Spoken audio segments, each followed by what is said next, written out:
So yeah, I'm actually trying to use my voice in a video this time instead of the AI voice, so we'll see how this goes. Anyways, welcome to another video. So today I'm showcasing the new world, or I guess dimension, that I added. So last time I added Ancient Egypt, which is the first world of Plants vs. Zombies 2. So of course I had to follow it up with the Pirate Seas dimension. So when I was developing the Pirate Seas dimension, one thing I noticed is it was incredibly hard to generate the way I wanted, because originally when I was making this dimension, I wanted it to be like a giant ocean, just a complete ocean with a couple like beach islands. And every time I try to make like the ocean dimension, it just became like a sandy mountain dimension, which is not what I was going for. So then I remembered the Nether has like the giant lava ocean, so I figured I'd make a Nether like dimension, but just with like an actual ocean. And that was the compromise I went for. And I figured that not only am I going to do Pirate Seas in this dimension, but I figured I might as well just get all the aquatic worlds done at the same time. So I included the Big Wave Beach dimension, as well as the pool levels from Plants vs. Zombies 1. So it's basically like 3 aquatic worlds combined into one. Alright, so on to the Pirate Seas plants. So first off, we got the Kernel Pult. Just like in PvZ, it does have that chance to hit the zombies with butter. And in this, it basically just gives them like slowness 10, which just makes them unable to move. Then we got the Snapdragon. It shoots a short range fireball and can basically be used as like a flamethrower. Then we got the Spikeweed, an actual plantable plant. You can place it on the ground and it'll do damage to anything that walks on it. There's also the Spike Rock, which is basically just the better version of Spikeweed. And then there is the Spring Bean, a plant that is utterly useless in actual Plants vs. Zombies 2. But for this mod, I decided to spice it up a bit and actually make it kind of interesting. So Spring Bean has a few features. Its main thing is if you hit zombies with it, or really anything with it, it'll launch them in the air and they'll come back and take fall damage. But you can also, with its right click ability, send yourself into the air as like a traversal ability. A mountain is a little bit too steep, you can launch yourself up a little bit and get a little bit of that height advantage. Then we got the Coconut Cannon. This is basically a very high damage projectile that also creates a bit of an explosion, and then it has a 15-second cooldown because otherwise it'd be a little bit too OP.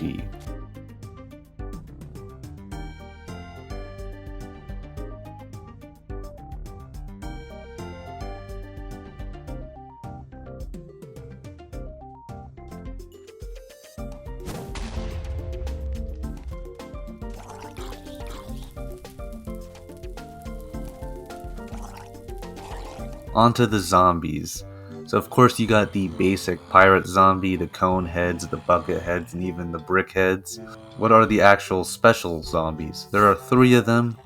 First off, we got the pirate captain. These guys can be found on any of the pirate ships that can be found throughout the dimension, because of course you can't have a ship without its captain.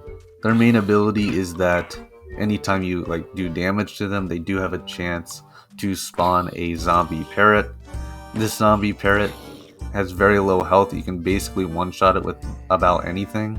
If it does hit you, it'll remove anything that is in your main hand, meaning that if they do get the jump on you, it will not be fun. Yeah, the imp cannon, it shoots a projectile at you. If it does hit you, it'll spawn a pirate imp, and then you gotta deal with that too. Then we got the seagull zombie. It's basically just a flying zombie, which, provides its own unique challenge of now you gotta deal with a zombie that's airborne. Alright, so onto the Big Wave Beach plants. First off, we have the lily pad. The lily pad's ability is anytime you fire it into water, it'll spawn a lily pad. You can basically use this to bridge across water, so it's kind of more of a traversal ability. Then we have the Tangled Kelp. Is one of the only plants right now that spawns as a living entity or a mob.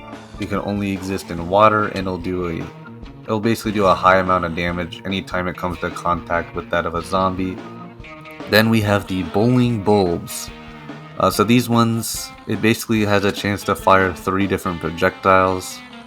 There is a light blue projectile, a dark blue, and an orange. Light blue does the least amount of damage, and orange does the most amount of damage. The dark blue about in between. So it just has different chances to fire different projectiles that do a different amount of damage. Basically an RNG. Then we have the banana launcher. Works very similar to that of the coconut cannon, where it just does high amount of damage. The main difference between it and coconut cannon is that its explosive radius is a little bit different. So they have like a little bit of different strategies. Anyway, so I did add some other like aquatic themed plants that aren't necessarily from Big Wave Beach. You have the Navy Bean. It's from Plants vs. Zombies Heroes. Its main ability is once you shoot with it, it gives you like a strength buff for like a few seconds. There's also the Sea Shroom, similar to that of the Tangle Kelp. It is also a living entity that can be found in the water, and it actually will shoot projectiles at zombies. There's also the Sea Flora, which is actually a relatively new plant that they added in Plants vs. Zombies 2, like fairly recently actually. Its main thing is it'll shoot like a bubble projectile at enemies. Doesn't do a whole lot of damage, but when you're in water with the Sea Flora, it'll actually shoot 3 projectiles at once. So it's basically a plant that's more beneficial if you're in the water. Oh yeah, I also added Wasabi Whip. It's basically just a melee plant that sets whatever you hit on fire. So, onto the zombies of Big Wave Beach. The basic beach zombies. Yeah, these are just like zombies wearing like beach outfits. I know it's like Ken from the Barbie movie. Also, of course, comes as a cone head and a bucket head.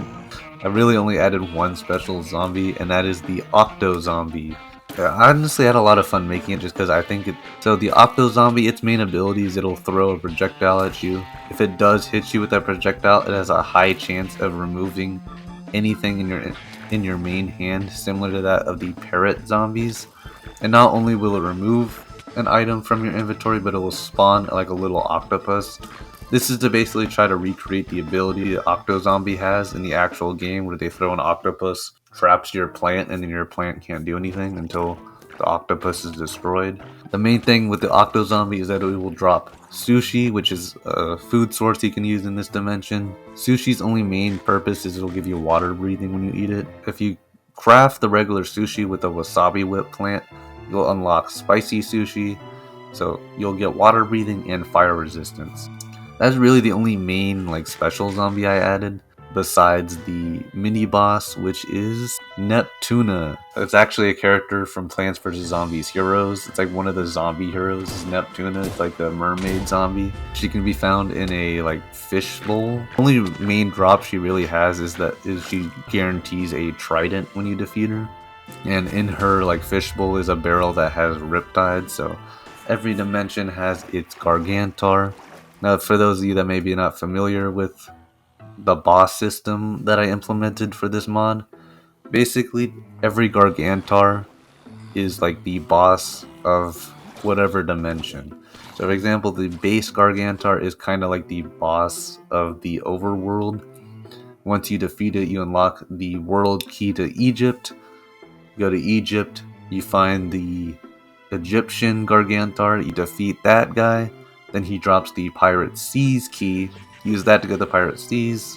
And then obviously you'll find the Deep Sea Gargantar. As of right now, it doesn't drop the next world key because the next world doesn't exist yet. But when I do add the next world, which will probably be the Wild West, it'll drop the Wild West key. So the idea is every Gargantar will be progress towards the next world, until inevitably there will be a final world, which will probably be like Dr. Zomboss, and will be like the final boss. The only way to find the Gargantar, the Deep Sea Gargantar, will be on a pirate ship variant that I've dubbed the Boss Ship. But I'll go over that when I go over the structures. Actually, we're going to go over structures right now. So, you may be wondering, what are the structures of this dimension? So there is 3 ship variants. You have the just base ship. It's made of jungle wood and dark oak. There's some decent loot like cherry bombs and 3-peaters and some other stuff. Then you have what I call the prisoner ships. In the hull of these ships, you'll find villagers and sunflowers. This way you can unlock the crazy day villagers to do trades. However, with some of the generations, sometimes the prisoner ships do spawn a little bit too underwater, and then the villagers just drown. And then the boss ship is made of both dark oak and then spruce. The most notable thing about the boss ship is it's the only ship that actually has sails. It'll be like made of black wool. On this ship, I actually modeled the ship closer to that of the actual Pirate Seas map, so it even has like the plant side.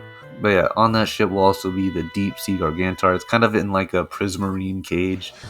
Add a little bit of lore. There's even a book you can read on this ship that basically is like the pirate captain's like journal or something. Of course, the Deep Sea Gargantor boss, unless the ship spawns improperly and then it gets cut off and then there is no boss. That's kind of awkward. But yeah, this will be where you find the Gargantar. And then theoretically, when I make the next world, that'll be how you unlock Wild West, is by defeating it.